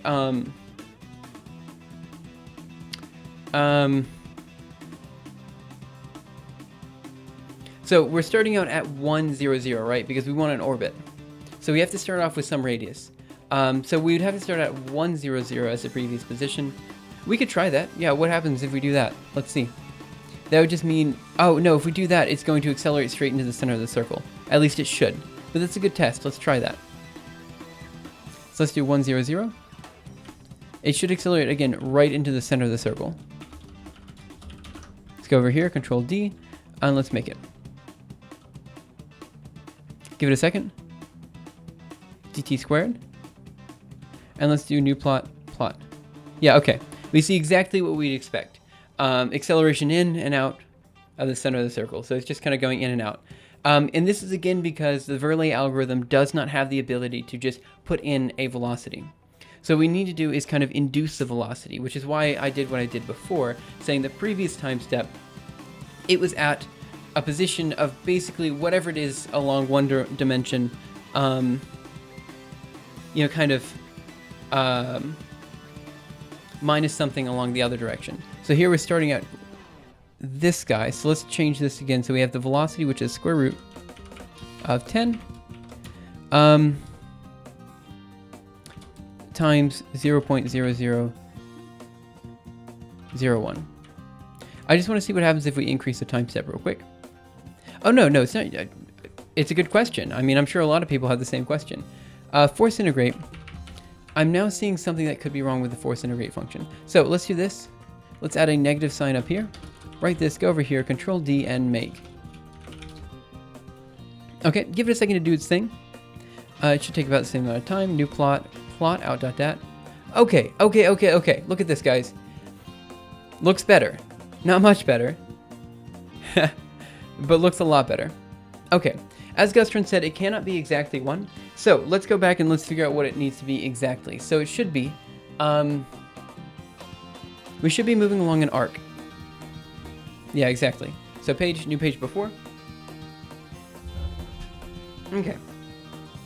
So, let's see if we can do this. We have a circle. We have a radius of the circle, and we have a position here. We want to get to position here, exaggerated. Okay? Okay. We also have a velocity here that we know. Okay. So it should be that we can take this velocity back to your previous position. Okay. So the issue is that we have a small little dx here that we have to take into account that I have not been taking into account up to this point. Okay. So we have a theta here that we can calculate. We know that along the surface here we have the radius. Wait 1 second. Let's see. This location here will be r times cosine theta in the x hat direction, and r times sine theta in the y hat direction. So if we can find theta, we're set. So what we need to do is find a way to convert this velocity here into radians. So let's see, we have velocity is equal to v squared over r. Sorry, acceleration is equal to v squared over r. And how does this relate to omega, which should be theta over time? I think, is this not directly equal to... 1 second. Gosh, it's getting cold in here now. 1 second. So now we have to relate this to a theta.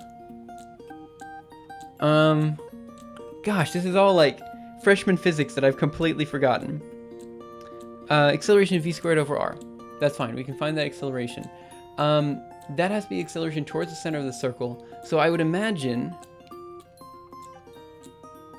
Is this acceleration not going to be equal to omega times t? Wait, no, that's going to be a position. Where omega is equal to theta over time. Gosh darn it.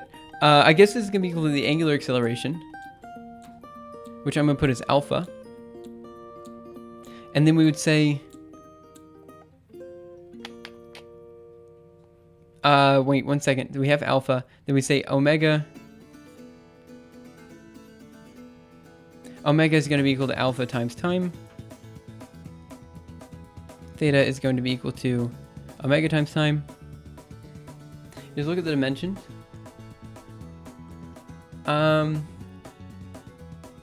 Yeah, 1 second. I feel really bad for forgetting all of this. So obviously theta is going to be equal to theta naught plus omega naught t plus 1/2 alpha t squared, right? Okay, I'm gonna actually Google this, guys. I apologize. I just... Simple physics is killing me right now. That was a huge lightning strike outside my window. Okay, so we're going to say, let's see. How do we get from tangential velocity to angular velocity? Okay, let's see. What do we have here? Rotational quantities, physics. Oh no. Let me see. So we have here omega is v over r. Oh, is that it? Omega is v over r.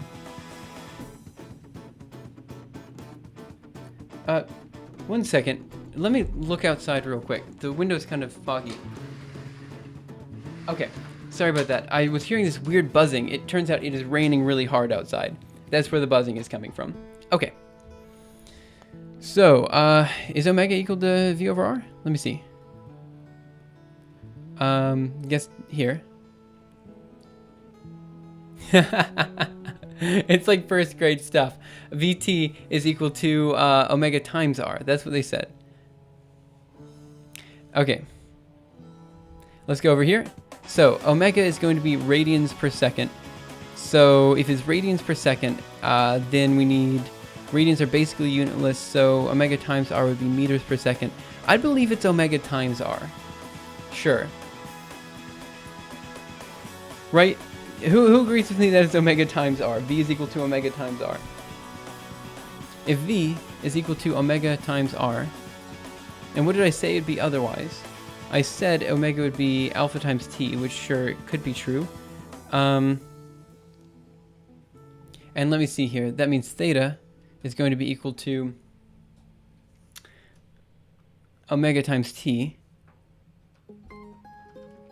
So it's going to be equal to... Yeah, so then it's going to be equal to... let's see, omega, so it should be v over r times t. Okay, so to find the new x position, it should be x is going to be equal to r times cosine of v over r times t. And y should be r times sine of v over r times t. Guys, come on. I've done this like many times before. If I'm doing this wrong, let me know. Because this is like super simple physics that I'm just failing at. I haven't done this kind of thing in so long. Okay, so let me think.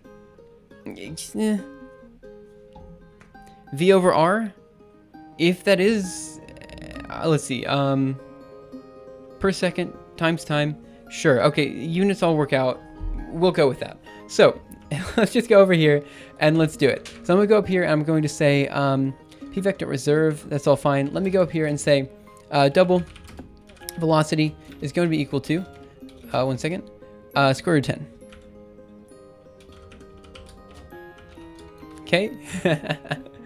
So then we're gonna go down here and we're gonna say velocity here. Okay, then what are we going to say? We are going to say the following. I want to say r, which is going to be 1. So it's going to be cosine, 1 second, cosine of theta. Yeah, for x. So cosine of velocity divided by r times our dt, which I'm going to define up here too, double dt. It's going to be equal to 0.0001. Velocity times r times dt. And that should be okay. And then here we're going to say it's equal to sine of velocity divided by r times dt. Okay, let's see. So this would mean the previous position. We should probably put a negative sign in here, but it's fine. Either way, we'll either go one way around the circle or the other way around the circle. So let's make that. R was not declared in the scope. That's because R is 1, so it's just going to be velocity times dt. And velocity times dt. Make. Oh wait, R might not be 1. Oh, it is 1. Yeah, let's see what happens. So let's look at new plot. We're doing the same thing we did last time. That's not quite right. Let me go ahead and clear. Control D, make clean. Let's see what we got. New plot. Oh, I forgot to make. Make. Okay. So it should be new plot. Plot. Okay, so velocity times dt. Let's see. Originally it was at an angle of theta, or an angle of 0, right? So was it an angle of 0? Which means if there is no velocity. Okay, so just to check, let's change this to 0. Yank paste. I here. Let's change this to 0 and see what's up. Let's go over here, Control D, and we should make that. And we should see exactly what we would expect, basically movement in and out of the origin. New plot. Yep, that's what we see. Movement in and out of the origin. Okay, so let's change it back to square root of 10, which should be the velocity we need. And let's see, why would we be having an issue here? Vector position is 1. The velocity is vel. R is 1. So it should be r cosine of vel times dt, super small change. Sine of vel. Let's increase dt. Oh, my dt was correct. Dang. Go down here. Control D, make. Oh, Control D, make.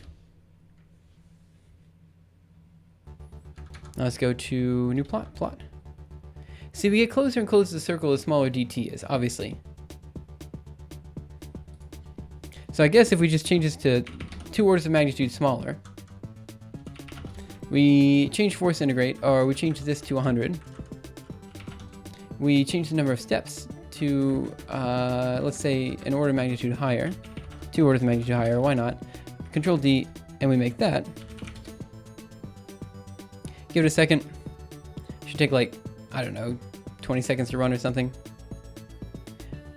I would imagine this would give us a pretty dang good circle.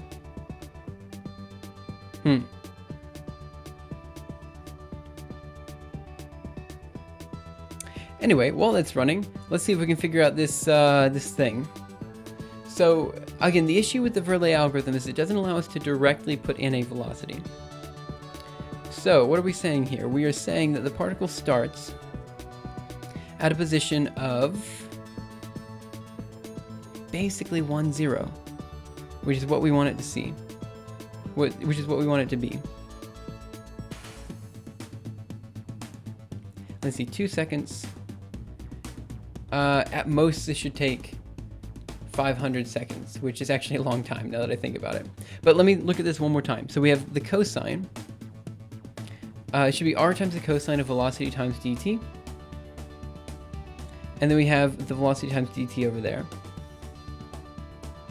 So we're basically starting just above the axis. Yeah, we should.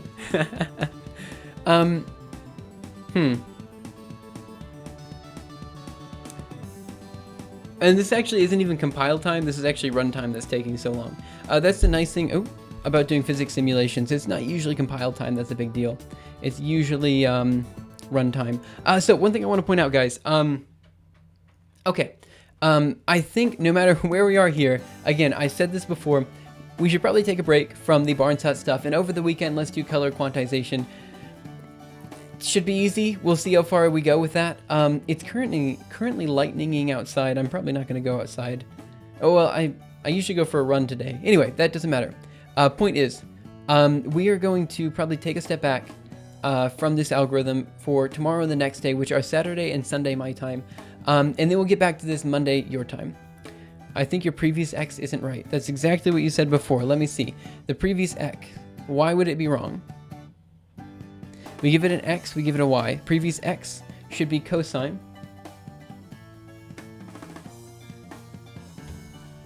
Control C, let's just close that.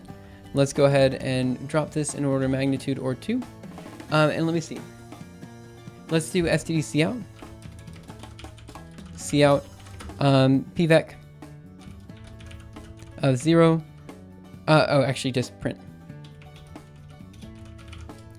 Pvec of 0 pointing to previous P.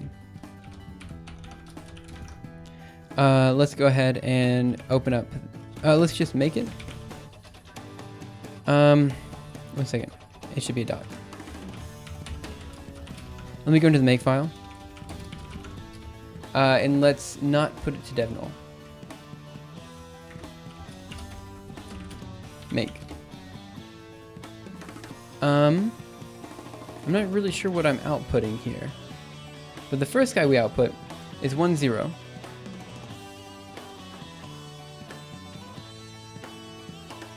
That's not right.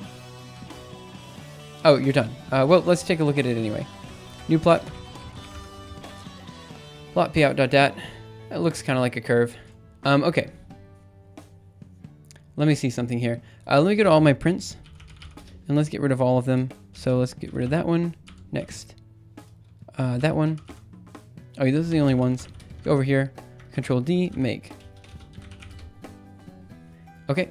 So it's actually starting at 1, 0. Let me see. Why would it be starting at 1, 0? That is because... 1 second. Let me try changing the DT.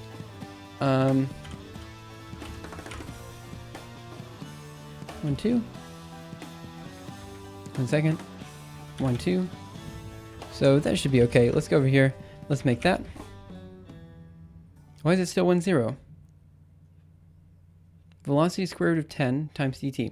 Let's just modify this big time. Make. Okay, so now it changed. I would guess it's because... Wait, 9.5? 0.95. That doesn't make any sense. What's the square root of 9.5? Let's do 9.5 times 9.5. Plus 3.11 times 3.11. Oh, it's about 100. Okay, that's fair enough. Control D. Let me see. Why is it under? Oh, it must have just been rounded to 1 and 0. That must have been the issue. So, But that's fair enough, right? Because it's really close to 0. I mean, it should be really close to 1 and 0. That's about what we should be seeing. Let's make it one more time. Yeah, again, it must be just rounded to those values. Let's go to new plot. Plot. Yeah, again, it's just not quite there. Okay, guys, so again, as I said before, it's 7:05 in the morning. This is a little bit past the time I typically end my stream. It's not a big deal at all, but the relay algorithm doesn't seem to quite work right. What I want to do now is run it with the RK4, except with a higher time step. So let me go down to the very end, G. Let's change RK4, and let me see if that changes anything with the algorithm itself. Again, RK4 seems to be working fine, but the relay algorithm should be, in practice, a little bit faster, although maybe a little bit less exact. Let me go to the top. We do force integrate of 0.001. Let's go over here, Control D, make. Should take about 6-7 seconds to work. And I think everything else should be set. So now let's go to new plot. Let's plot. That's not right. Did I forget to write it? Let's go down here and let's change the time step again to something like this. What was it before that one? Control D, make. Give it a second. Now let's go to new plot, plot. Okay, so there's our circle. Let's increase the time step a little bit. Control D, make. Okay, give it a second. New plot, plot.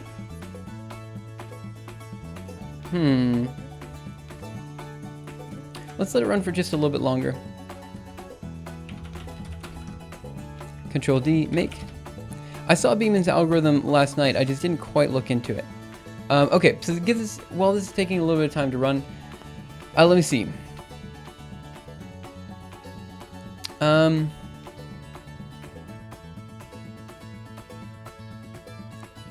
Yeah, well, it's obvious that the relay algorithm has something wrong with it, but I think the RK4 does too, and that's what I'm currently checking. So let's see, the last one took, so this should take about a minute to run. And after that, guys, I think we're just going to call it for the day. We've got a whole bunch of stuff we still have left to do, but it seems like nothing's quite working right, and I apologize for that, but that's just how it goes. So again, I think tomorrow and the next day we'll take some time off, do the color quantization stuff. Should be a fun side project. Then we get back to this on Monday and work on other things. So this is the Beeman's algorithm, Beeman algorithm. Wait, when did you point that out? 1 second. Let's go to new plot, plot.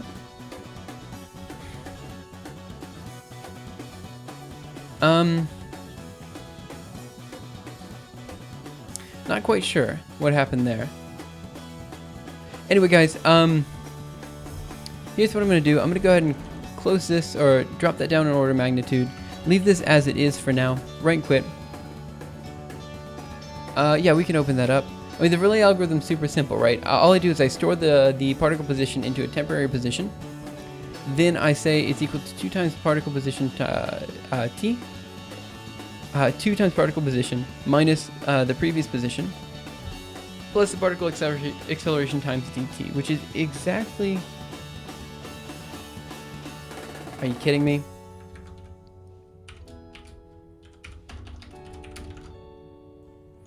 Let me try something, guys. I can't believe I spent the entire day, or at least the last 30 minutes, trying to figure this out. If this is the issue, I'm gonna feel real sad. Let me go down to the bottom. Let me go to here, use the relay algorithm. Let's make that. Give it a second to do its thing. New plot, plot. Well, it's still wrong. And let me change the time step. I think the time step's different between these two guys. So let me go to main. And let me see, what do we have here? DT 0.001. Yes, so the time step is different. So let me go here. Wait, did you mention that earlier? I must have just missed it in chat. My apologies. I didn't notice it when you said it. Yes, so let's go here, Control D, make one more time. Wait. I swear, if I missed that in chat, I feel really bad. Because I did not mean to. New plot. Okay, it looks a little bit better. Let me increase the number of time steps. Or, no, let's see what happens if we drop DT a little bit. No, I feel really bad now. Because if it was actually mentioned earlier and I just missed it in chat. 1 second. I need to get better at watching chat then. So let me see. We go down here. Let's CD into projects. Simuleos Barnes Hut. Let's make it. This guy, I don't know what's happening with that terminal. It just froze. Okay. Give it a second. Now let's do new plot. Let's plot out dot. Dagnabbit. It's working. Okay, so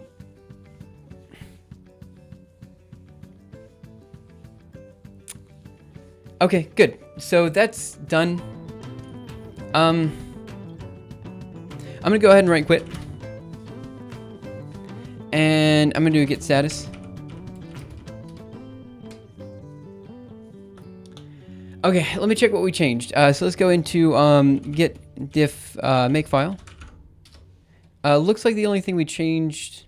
Oh, we changed something kind of big there. So let's go into the make file. Let's go down here, have it output to dev null again. Just so that we have that set. And let me check the other one. So get diff. I know we have to commit barnsut and barnsut.h, but let me check kubeplot. Looks like we don't really need to commit kubeplot. So let's go ahead and do this. So we're going to do... Oh, maybe we should. Yeah, we should. Okay. So let's commit everything. So let's do git add makefile Barnes Hut. I guess star. Oh no, .cpp. Barnes Hut dot. Dang it, cpp Barnes Hut .h and then kubeplot .gp. Git status dot. Okay, now we're gonna do git push origin master, and you guys have access to the code now. Okay guys, that's gonna be it for today. I will see you around Gustorn. Thanks so much for coming in. 1 second, that doesn't look right. Oh, I didn't commit it. Git commit. 1 second. Adding Verlet algorithm. RK4 seems off. We'll check that. Git push origin master. Okay, now you guys have access to it. I'm sorry, Happy Little Rat. I must have missed it. Let me see. Are you setting the initial previous? I'll go through and I'll check. My bad, guys. Anyway, guys, that's it for today. Again, tomorrow we're going to work on color quantization. We've got a few other things to do here and there with this, but honestly, as of Monday, we should get into the visualization, which is going to be almost exclusively OpenGL, which I know very little about. So hopefully we'll see how that goes. Again, this weekend should be a fun little side project. We'll see how far it goes. And that's about it, guys. So have a great day, night, afternoon, morning, evening, whatever time it happens to be your time. And I will see you around next time for the next episode of Simuleos, where we work on a side project, then we get started on the this stuff again one more time after that. So thanks, guys, again. Thanks again, Happy Little Rat, everyone else for commenting in chat. You guys are great. Seriously, love the interaction here. And I will see you next time. Bye, guys.